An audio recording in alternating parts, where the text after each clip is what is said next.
Cuscuz da minha vida.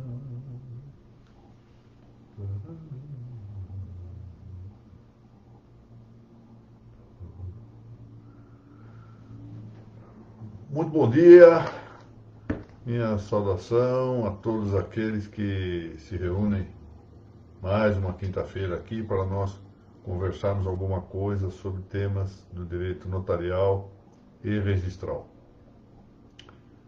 Eu quero agradecer muitíssimo a Noreg, no Paraná, e assim eu faço na pessoa de sua presidente, a doutora Mônica Maria Guimarães de Macedo Dallavec, bem como agradecer a todas as entidades paranaenses que integram esta organização maior, que é a Noreg do Paraná, pelo patrocínio que dão com a utilização desta página. Para mim importa muito o lugar onde estas reuniões se fazem. Eu queria também dizer que, mais uma vez, explicar que estas nossas reuniões, às quintas-feiras, são reuniões que eu desejo o mais possível se transformem. Para você ter uma ideia, a distância é tanto pior, né? Nestes tempos aqui de confinamento, pior ainda. Mas que se transforme como se fosse uma reunião. Sempre me parece interessante pensar na reunião de um jantar, alguma coisa desse gênero, em que nós pudéssemos tratar o direito de maneira um pouco mais divertida.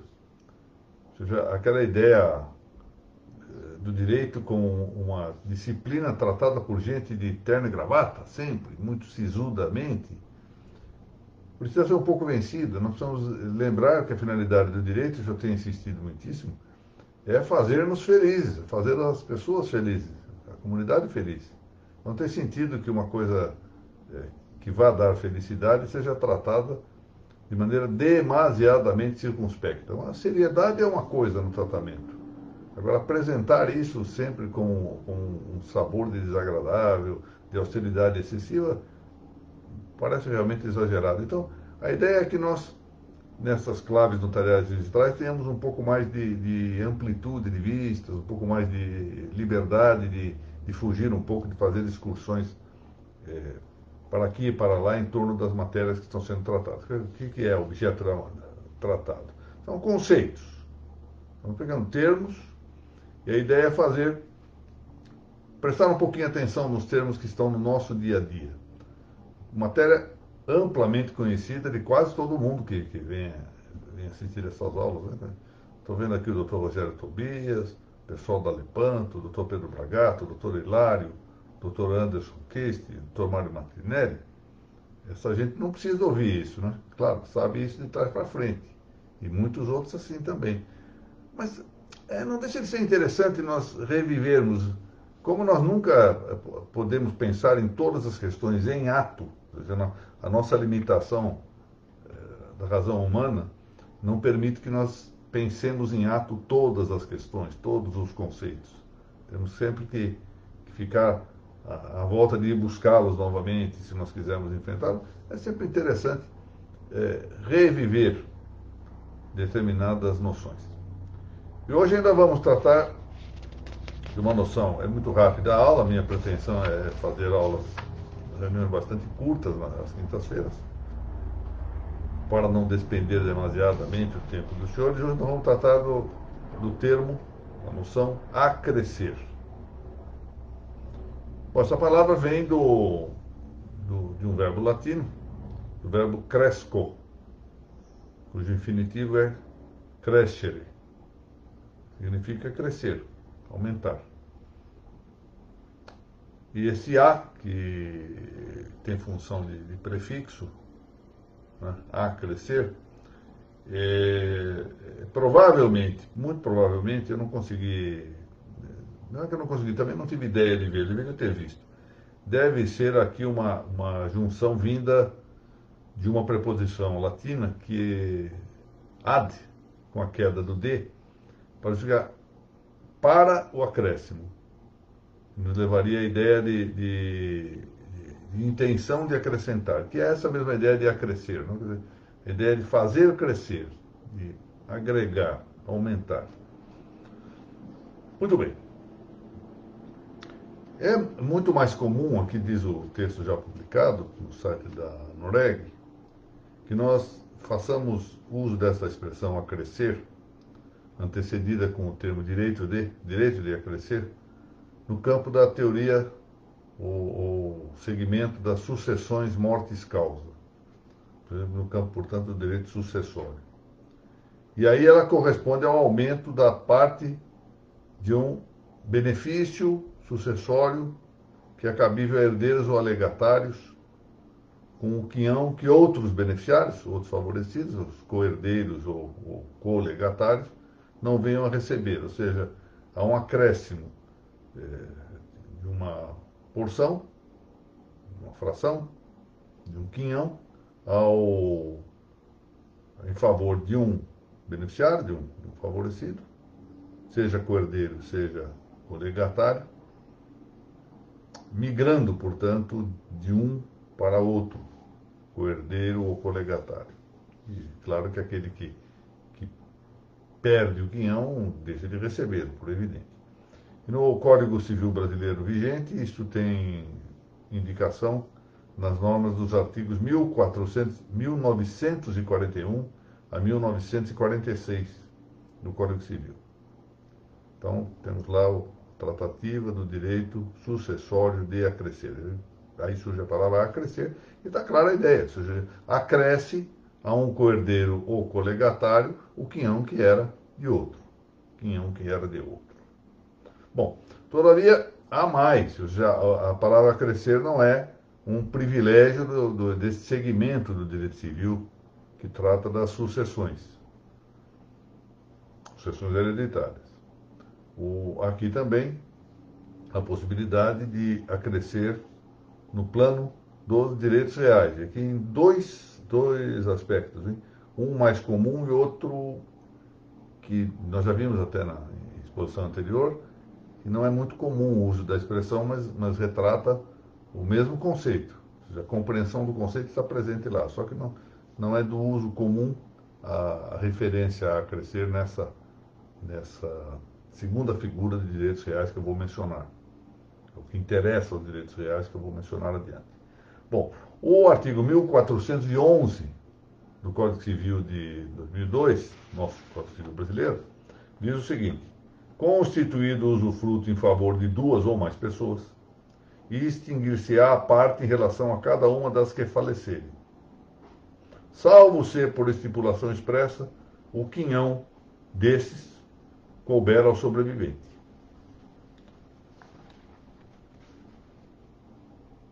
Eu tenho a impressão aqui que essa redação desses, eu preciso dar uma olhada no código como está, porque eu costumo, quando escrevo isso, retirar do texto, para não haver erro de escrita, retirar do próprio texto. Não sei se aparece lá desses.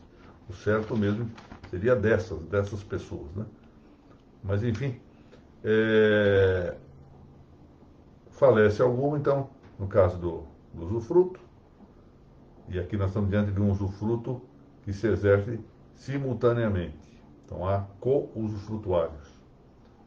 Pode ser mais de duas pessoas, como o próprio código diz. Então, falecendo uma delas, pode haver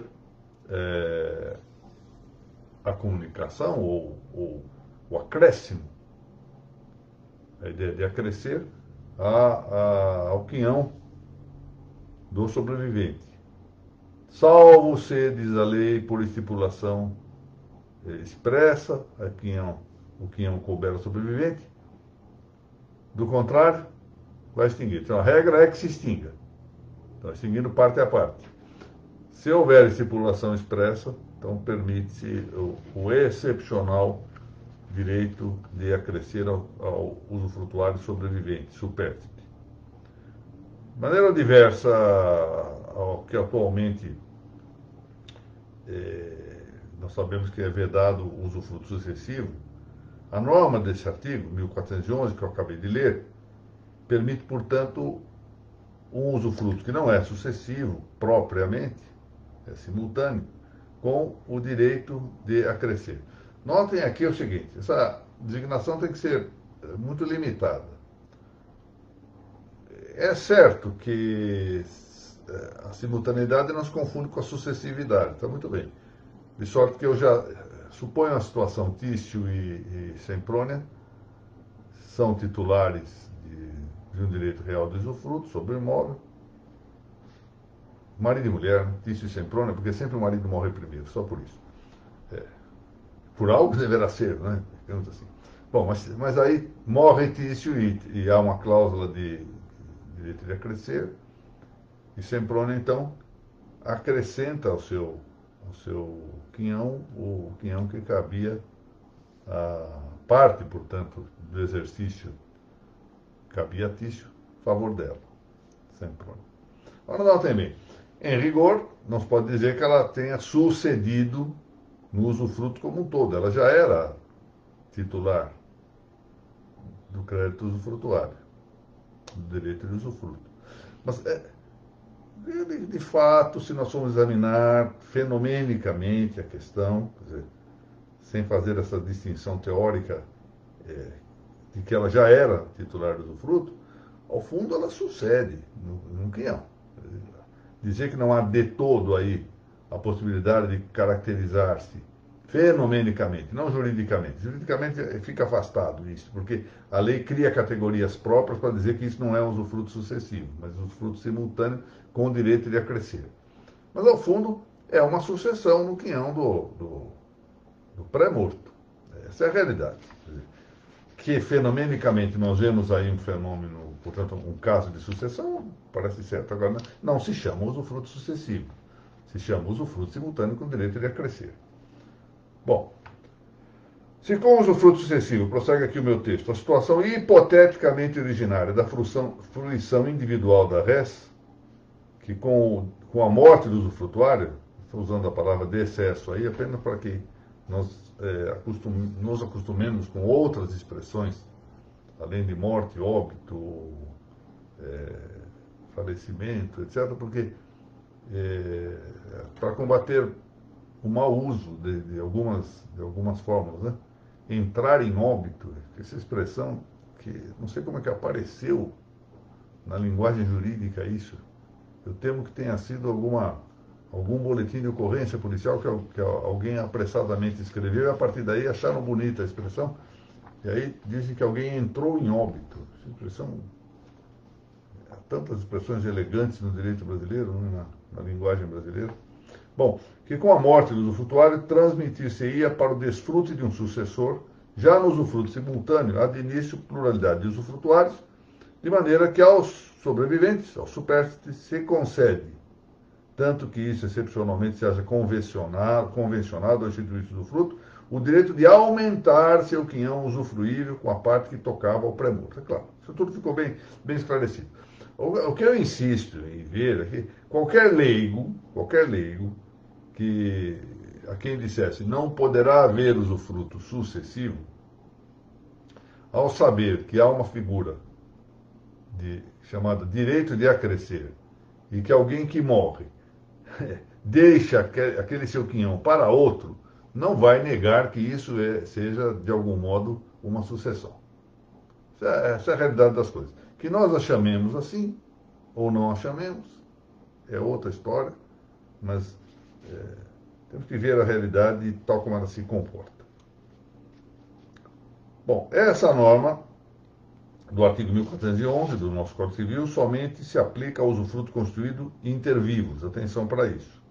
Porque no tocante com o usufruto mortis causa, que pode ser objeto de legado, artigo 1921, incide a norma do artigo 1946 do mesmo Código, que diz o seguinte: tratando-se de legado conjunto, há direito de acrescer. Diversamente, se não há conjunção dispositiva para o usufruto, o quinhão reagrega-se ao núcleo dominial. Por que ele se reagrega? Porque aí aquela coisa que nós temos dito, ontem mesmo me referi a isso no nosso encontro lá do registro sobre o registro. Isso é uma tendência de consolidação da propriedade. É o que é chamado réditus dominial. O que é o réditus? O retorno, o regresso. Regresso, então, aos herdeiros. Isso também ocorre no caso de legação de certa parte do usufruto, parágrafo único de 1946 do Código Civil. Bom, mas vamos avançar um pouco mais, porque no nosso direito há algumas outras possibilidades de considerarmos o direito de acrescer. Vejam que ele não está, portanto, muito restrito ao território do direito das sucessões, sequer ao território do usufruto. Então vamos ver aqui, por exemplo, a doação. Parágrafo único do artigo 551 fala que, salvo declaração em contrário, a doação em comum a mais de uma pessoa entende-se distribuída entre elas por igual. E aí vem o parágrafo único. Se os donatários, em tal caso, forem marido e mulher, subsistirá na totalidade a doação para o cônjuge sobrevivo. Direito de acrescer. Também a mesma coisa, o artigo 812 do mesmo Código. Quando a renda for constituída em benefício de duas ou mais pessoas, sem determinação da parte de cada uma, entende que os seus direitos são iguais. E, salvo estipulação diversa, não adquirirão os sobrevivos direito à parte dos que morrerem. Novamente aqui há a possibilidade de estipular-se a aquisição do direito à parte dos que morreram no caso de construção de renda. Então nós temos aqui já 1, 2, 3, 4 hipóteses de direito de acrescer na nossa legislação. Pode ser que haja outras. O volume de leis é insuscetível de acompanhar-se por nenhum jurista, nenhum conjunto de juristas, nem que se juntarem todos os juristas do Brasil, nós não vamos conseguir acompanhar todo o volume de legislação que há. Alguém dirá de má vontade, essa impiedade, não conseguimos nem ler as normas de serviço, os códigos judiciais para o extrajudicial, quanto mais o total da legislação. Bom, não mais. Acrescer corresponde à ideia de aceder. Atenção para isso. De algum modo, não são idênticas as expressões, não. Pode haver alguma forma de aceder que não constitua um acréscimo, propriamente. Mas, de certo modo, aceder, com muita frequência, a maior parte das vezes, constitui um acréscimo. E acréscimo é também a cessão. E por isso, casos como, ou hipóteses como a de avulsão, aluvião, abandono de alvo, etc., que ocorrem frequentemente para alterar situações reais dos imóveis. E essas situações têm interesse para o direito registral, né? Também são formas de direito de acrescer. Então, o proprietário do imóvel que tem a área aumentada por aluvião ou avulsão, por exemplo, tem um direito de acrescer. E isto projeta-se também para o registro. Muito bem. Assim terminamos essa breve exposição sobre a ideia de acrescer. Eu tenho uma experiência, nem sempre das mais bem-sucedidas na vida, preciso que se diga, mas eu tenho uma experiência de 30 e tantos anos lecionando em graduação e um pouco, cerca de uns 10 anos mais ou menos, um pouco mais já, puxa, o tempo passa, quase 20 anos lecionando em pós-graduação. E eu tenho já a experiência formada de que depois de uns 3 meses em que nós começamos a fazer um estudo sequencial em determinada matéria, bastam 3 meses, nós já começamos a ver bastante progresso nisto. E isso se deve, de modo central, à atitude discente e não docente. Quem queira ser professor ou queira ensinar alguma coisa, tem a ilusão disto, sobretudo deve animar aos estudos. Ou seja, qual é a ideia central? A ideia que se apresenta, por exemplo, para quem lê um livro também. A ideia é que aquele que me ouve possa retrilhar o caminho que eu trilhei. Ele tem que fazer isso pessoalmente. Não há forma. Se, por exemplo, ficam aqui, me ouvem por generosidade, isso me honra muito que estejam aqui presentes, e acho interessante, etc., meia hora depois isso está esquecido. É isso que ocorre normalmente com as palestras. Né? Palestra leva a isto. A gente vê, sobretudo, o brilho das palestras, a retórica utilizada, etc., etc., mas no final, se nós não nos dedicarmos a pensar no que o palestrante falou, aquilo entra por um ouvido e sai pelo outro. É normal isso. É a mesma coisa com essas nossas reuniões.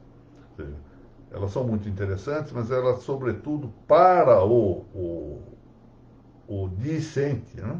Ou seja, aquele que está recebendo a lição, elas são relevantes na medida em que ele repense, que ele faça a experiência de ele próprio meditar. Esse é o problema, meditar, tomar a questão e tentar sistematizá-la. Se nós não repetirmos, nós não aprendemos. Esse é o drama da inteligência humana decaída desde o pecado original. Ou seja, nós temos que conhecer com muito esforço e retemos também com dificuldade. Ou seja, a memória precisa ser educada, precisa ser exercitada.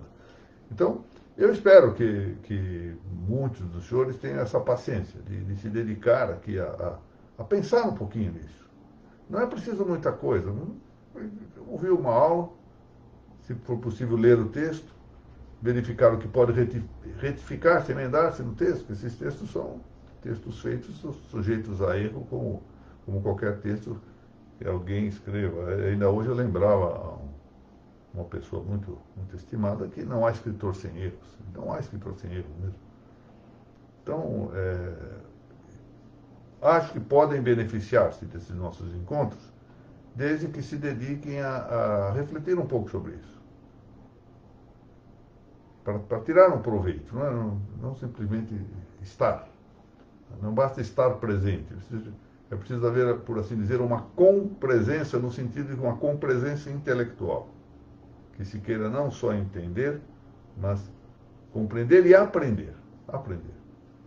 Por mais que isto aqui, volto a dizer, já seja matéria conhecida dos senhores, ficou lá atrás frequentemente. Muitas vezes fica lá no tempo da faculdade e tudo mais. Eu estava, para encerrar aqui o nosso encontro de hoje, prometi ser breve, durante essa semana eu participei de uma entrevista feita à conta de uma entidade do Rio de Janeiro, o Centro Dom Bosco, a respeito da vida e da obra de um grande professor, aliás, gaúcho doutor Anderson Cristo, lá da cidade de Rio Grande, bem no sul do país. Lá, né? E o professor Cláudio Lema Garcia, foi muito meu amigo, foi meu professor na Faculdade de Direito, depois se transformou num grande amigo. E o Dr. Clóvis, isso, olha, notem, em 1969,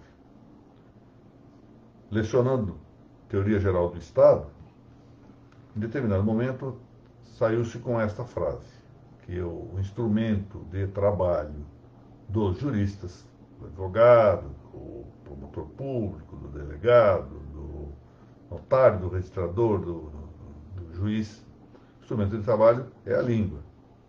E aí então ele cita uma passagem de um autor francês, Littré. Esse Littré sugeriu que se lesse o dicionário. E eu me lembro que ele falou isso em francês no dia da aula. Lisez le dictionnaire. Pois é, olha que coisa interessante. O tempo passou, não é? 1969, 70, 80, 90, e eu guardei até hoje essa frase dele. Por que eu guardei? Porque eu achei tão interessante que eu meditei sobre ela. Disse, puxa, uma coisa interessante. Então, houve um tipo chamado Littré, do qual eu nunca tinha ouvido falar na vida, que sugeria que nós lêssemos o dicionário. E guardei até a expressão em francês. Então, tanto tempo passado depois, olha que já se vão aqui 51 anos dessa data. eu ainda guardei isto. Por especial carisma ou predicado? Não, simplesmente porque eu pensei sobre isso. O que eu fiz? Eu fiz o mesmo caminho que ele fez. E é isso que nós fazemos quando lemos um livro, né? Quando lemos um livro com atenção, pensando, o que nós fazemos é essa trajetória. Vamos pensar o que alguém já pensou. E é a única forma que nós temos efetivamente de, com docilidade, mas docilidade crítica, ou seja, aprendendo com humildade, mas ao mesmo tempo exercitando uma visão crítica das coisas, conseguimos ir aprendendo ao lado da nossa possibilidade de invenção, ser descoberta pessoal, que quase sempre é muito pequena. Não há nada de novo sob o sol. Quando pensamos que descobrimos alguma coisa, vamos ver lá atrás que houve pensadores que já pensaram tudo isso, e frequentemente melhor do que nós. Essa é a realidade que tem que ser dita. Né? Mas, enfim, nós aprendemos muito pela tradição, pela transmissão de ideias. É assim que nós aprendemos a falar, foi assim que nós aprendemos os nossos valores, dados pela nossa família, aprendemos a termos bons ou maus modos, de acordo com como nós somos criados, e aprendemos a nossa religião pela tradição. E a tradição só pode ser efetivamente recepcionada, se nós a incorporamos. E nós, intelectualmente, nós devemos incorporá-la pensando, repensando, meditando. Então, é para isso que servem aqui essas nossas reuniões. O meu papel é animá-los a estudar isto. E tentar ver que o direito é mais divertido do que a gente pensa. Não é? Basta que nós não transformemos o direito em regrinhas, mas que consideremos que com ele nós fazemos justiça. Pronto. Está salva a vida. Meus caros, vamos lá, estamos terminando a semana. Hoje eu ainda tenho uma sessão dessas que eles chamam de telepresencial. De telepresencial não tem nada. É só tele. Com 9 sustentações orais. Eu sou o presidente da Câmara, ou seja, eu necessariamente, a não ser que eu transmita a presidência, eu devo acompanhar as 9 sustentações orais, ainda que eu não esteja votando. Acompanhar com atenção, como é do meu dever. De modo que eu projeto aí uma temporada grande de trabalho pela frente hoje. Mas vamos lá. Doutor Rogério Tobias, novamente muito obrigado. Doutor Rogério Tobias, todo mundo sabe, já tenho mencionado, é um grande jurista, hoje notário, já foi registrador, conhece muito bem as duas áreas e é um particular amigo. Editorial Lepanto, trabalho de grande importância editorial, a editorial vem crescendo muito, a Lepanto. E agora está nas mãos da Lepanto a publicação do meu mais novo opúsculo, um trabalho relativamente pequeno, chamado ABC do Direito Natural, como eu disse ontem na aula. Por assim dizer, é um trabalho do pós-meridiano. A gente chega um momento da vida que precisa escrever alguns trabalhos com caráter definitivo. Este é um deles. Doutor Pedro Bragato, estimado amigo. Como é que vai a Manuela? Doutor Hilário Lula. Fiquei sabendo, muito contente que o doutor Hilário aceitou o meu convite, para a honra minha, para participar aí de um livro que nós estamos elaborando. Muito obrigado, doutor Hilário. Saiba que é uma honra muito grande contar com a sua presença. Doutor Anderson Scherner Kist está sempre presente também. Agradeço muitíssimo a sua presença, doutor Anderson. Doutor Mário Martinelli, sempre aqui presente. Isso é uma honra para mim. Doutor Wagner Rodrigues, bom dia. Doutor Ricardo Cunha, bom dia, muito obrigado. Doutora Mônica Maria Guimarães, Macedo da Lavec. Faltou aí o Guimarães no nome, doutora Mônica. Querida doutora Margarete Maia, muito bom dia. Doutora Mariana, muito bom dia, obrigado por sua presença também. Doutor Rafael Canela, obrigado. Doutor, eu estou sem óculos, por isso que eu não estou conseguindo ler direito. Então deixemos a vaidade de lado e vamos lá. Agora sim. Doutor Daniel Branca, muito bom dia. Doutor Rogério, novamente obrigado. Doutor Pedro, obrigado. Doutor Dante Ramos Júnior, muito bem. Muito obrigado pela presença. Olha, Espero que essas nossas reuniões sejam realmente úteis. Elas me deixam muito satisfeito, essa é a verdade. Mas espero que também tirem proveito disso tudo. Agradeço mais uma vez a Noleg do Paraná, a doutora Mônica Guimarães e Macedo da Lavecchia, e a todas as entidades e seus presidentes que integram a Noleg, por me propiciarem a possibilidade de utilizar a página no Facebook da Noleg Paraná, porque isso me prestigia muitíssimo. Muito obrigado, bom final de semana a todos e que Deus os guarde.